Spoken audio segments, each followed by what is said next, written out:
Hey guys, welcome back. So I have been paying a lot of attention to what is going on right now with Chrissie Bixler, and I think her name is House in Habit. House in Habit Jessica Cross. All right, Cross. I think that's how you say it. And this like harassment that's happening with the Jane Does. First of all, I guess my question is, why is this even happening? The man has been convicted and found guilty of all of these horrific crimes. Why are people even trying to, I guess, discredit the victims after a conviction? I mean, I know that's a thing. I get it, but like, why? I don't know. You guys let me know in the comments. So let me play a little bit of this and let me give some commentary because I did see some of the blogs and the internet stuff that's going back and forth. Guys, there's another war being waged right now online against Jane Doe 3, Chrissie, Carr, Nell Bixler, and I'm going to comment on it because I'm thoroughly disgusted. There is an online creator, influencer, I don't know what the word is. Her name is Jessica Reed Krause, and she has an Instagram called HouseinHabit. She also has a Substack called just Jessica Reed Krause, last name Kraus. And this person seems to be someone who just professionally and chronically attacks women who accuse people of sexual assault. And she is relentlessly harassed. Can I just say that there's a lot of that happens here on the internet? I know it's like this anti-Me Too movement, and listen, I'm not saying that Me Too got it all right all the way, you know? I definitely feel like we could maybe even examine some of those cases and figure out like, okay, like what happened or what was the evidence that was used for conviction? How did things kind of happen and whatnot, and kind of go from there.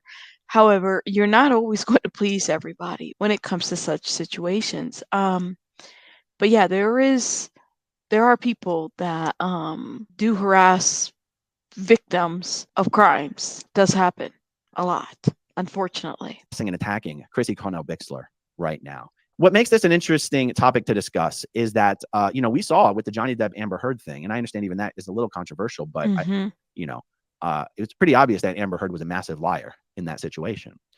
And, someone like a Jessica Reed Krause, who apparently takes, I'm not a believe all anything kind of guy, reasonably well-shaped heads kind of guy. I'm not a believe all of my own children kind of guy. I'm not a believe all wives who say autopilot is the reason the car hit the curb. Was it though? I'm not sure about that. My point is there's always room for being skeptical, wanting the evidence, not just taking somebody's. Absolutely.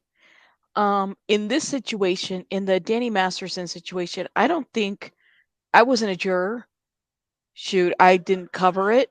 I wasn't a court official. I'm just reading. So I have my corner and I stay there, right, as it pertains to coverage. That is a position I respect.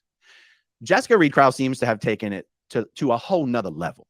She seems to have gone from one end of the pendulum is believe all victims. The other end of the pendulum is don't believe any victims. And here's why I say that. Jessica Reed Krause has been viciously attacking Chrissie Bixler, but also all the Jane Does, and even the prosecution of Danny Masterson as just having been a witch hunt. He was prosecuted with no evidence and nothing but 20-year-old testimony.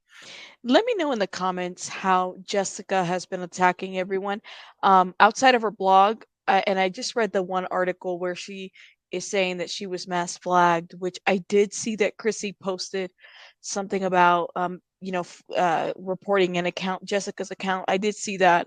But what, like, other than that, what else do we have? That is just a vicious, vicious lie. And the fact that Jessica would even say these kind of things makes me understand that, she as a broken clock may be right twice a day if she doesn't want to believe any victims, but she's clearly not someone who is looking for facts and looking for the truth. Because anyone who's been paying any attention to this case at all will understand there is a remarkable amount of evidence in terms of reports and dispatches and internal records, Yes. Scientology records that are not just fabricated. Like Jessica Reed Krause clearly has absolutely no idea how internal Scientology ethics, justice, and discipline works. She also clearly has no idea how almost impossible it is for a Scientologist to get away with making false essay accusations against them. Yeah, I don't. That's one thing I don't understand. I don't understand how all this documentation that the church itself and also the role that the church played with this whole situation. I have no idea and no understanding. Another Scientologist. It's quite literally almost impossible. And I know Jessica probably holds herself out there as someone who just looking for the facts, just looking for the facts. Guys, Jessica Reed Krause showed up to the Danny Masterson sentencing and took a photo after the sentencing with Sean Hawley, Danny's attorney. Jessica Reed Krause is a fan of the attorneys representing Danny Masterson. Does that sound like someone who's just interested in the facts? Why? Why did she do that? Jessica Reed Krause has also published information on her Substack, which I'll probably link to in the description down below, calling out Chrissie Bixler by name. And Chrissie Bixler has accused Jessica Reed Krause of sending her very threatening messages over Instagram, basically saying, I'm going to interview all your past friends and Scientology friends who are going to expose you for who you are. How is it that this is how you're treating one of Danny Masterson's rape victims in the wake of Danny Masterson being convicted by a jury of his peers? No. The judge herself pimp slapped Danny Masterson into next year with her statements to him about how, I'm sure you think you're the victim. Please believe me, you're not. I saw that. I definitely saw that. And went on in great detail explaining why this case was pretty much a no-brainer. And Jessica Reed Krause has also recently, I'm probably going to do a follow-up video about this, published some information, unredacted information that was only available in the unredacted filings filed by the defense, which means Jessica Reed Krause could have only gotten that information directly from the defense team. Are we going to pretend that Jessica Reed Krause is not actually acting as an agent for Sean Hawley and the defense team? Because to me, that is what it looks like. And of course, I could be wrong about that. But as of right now, that is what it looks like. Sean Hawley is someone who has publicly spoken in a number of podcasts about how her legal strategy includes a very thorough social media strategy, pre-trial, post-trial. And it seems to me that Jessica Reed Krause is operating as an agent of Sean Hawley. Do I know that for a fact? No. But I will be trying to connect as many dots as I can. And if it's appropriate to do a follow-up video about it, I will do a follow-up video. My goodness. Now, Jessica Reed Krause's Instagram has been taken down as of right now because her account's been reported for the harassment against Chrissie. And I've heard some people, some people have contacted me privately and said, hey, look, Chrissie asked her viewers to report Jessica Reed Krause's Instagram account. Chrissie should really make public the messages where Jessica has threatened her. And I believe, and I hope at the right time, if that is necessary, look, publishing private DMs becomes another thing. Yeah, should she publish anything at all? Like, what duty does she have to do that? I don't know. What do you guys think in the comments? Let me know.